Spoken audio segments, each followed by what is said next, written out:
I've talked to a lot of people who swear they saved a buck by grabbing a cheap Wi-Fi extender or a budget mesh kit, only to find that their streaming stuttered, their kids kept losing connection during online classes, and the whole house turned into a dead zone the moment they walked through the hallway. That regret is real, especially when you've already spent your money on a high-speed internet plan that feels wasted. That's why I wanted to see if the Eero Max 7 really feels like a smarter purchase or just another pricey gimmick. Link is in the description if you want to check the product details on Amazon. First off, the biggest question when you're looking at any mesh system is, will it actually cover the square footage you need and stay stable when you have a lot of devices connected? The Max 7 claims up to 7,500 square feet and 750 plus connected devices, which sounds like a lot, but the real test is how it performs in a typical suburban home with several floors, a home office, a gaming room, and a handful of smart home gadgets. I set up the 3-pack in a 4-bedroom, 2-story house roughly 200 SQFT, and started by plugging the primary unit into my fiber modem. The 2 satellite units went on the 2nd floor and the basement, each placed where the signal felt weakest during a quick phone call test with the official Eero app. Within minutes, the TrueMesh software started balancing the traffic. What I appreciated most was that the app didn't just give you a generic good signal bar, it actually showed which node was handling which device, and you could manually move devices to a different node if you noticed any lag. This level of control is something you rarely see in the cheaper mesh kits that just whisper connected and leave you guessing. The Wi-Fi 7 radio, with its 320 MHz channel bandwidth, delivered noticeably smoother 4K streams in the living room and the upstairs office, even when my family was video calling, gaming, and streaming simultaneously. The two 10 Gigabit Ethernet ports on each node let me hardwire my gaming PC and NAS, which is a huge benefit if you need that extra reliability. Now, let's talk about the hidden trade-offs. The Max 7 does come with an optional Eero Plus subscription, which is required for things like advanced digital security, parental controls, and ad blocking. Those features are nice, but they're not free. Eero Plus auto-renews annually, and that adds a recurring cost that some buyers might overlook.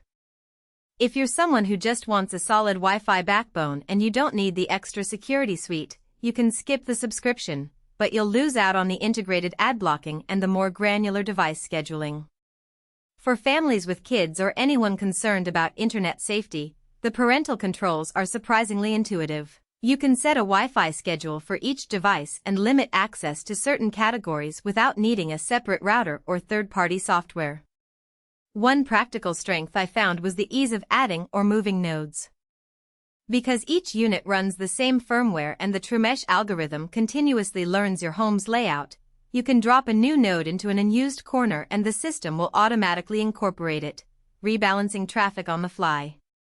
This is great for renters who might need to tweak coverage as they move furniture or change the floor plan. On the other hand, a practical weakness is the reliance on the Eero app for most configuration. If you're used to a web-based interface you can log into from any browser, you'll feel a bit locked into the mobile experience. The app is well designed, but there are moments when you need to dig into deeper network settings and you're forced to use a smartphone or tablet. That could be a hurdle for tech-savvy users who prefer a more granular, CLI-style control. Who should buy the Eero Max 7? If you have a large home or a mixed-use space where you regularly host meetings, stream high-resolution video, or run a home office with multiple connected devices, the 10 Gigabit Ethernet ports and Wi-Fi 7 throughput provide future-proofing that cheaper AC or even some AX kits can't match. It also makes sense for families that want built-in security and parental controls without adding separate hardware.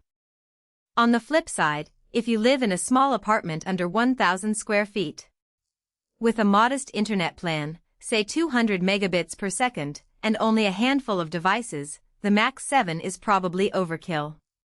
You'd likely be better off with a single AX3000 router and save the subscription cost entirely.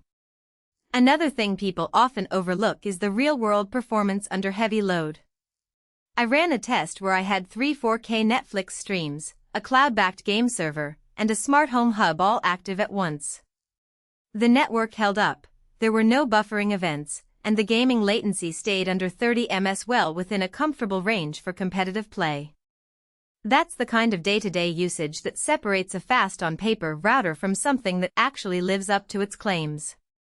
Conversely, the downside shows up if you push the wireless bandwidth to the absolute max with multiple 8K streams. The Wi-Fi 7 radio can handle it, but you'll see the usual ceiling of your ISP.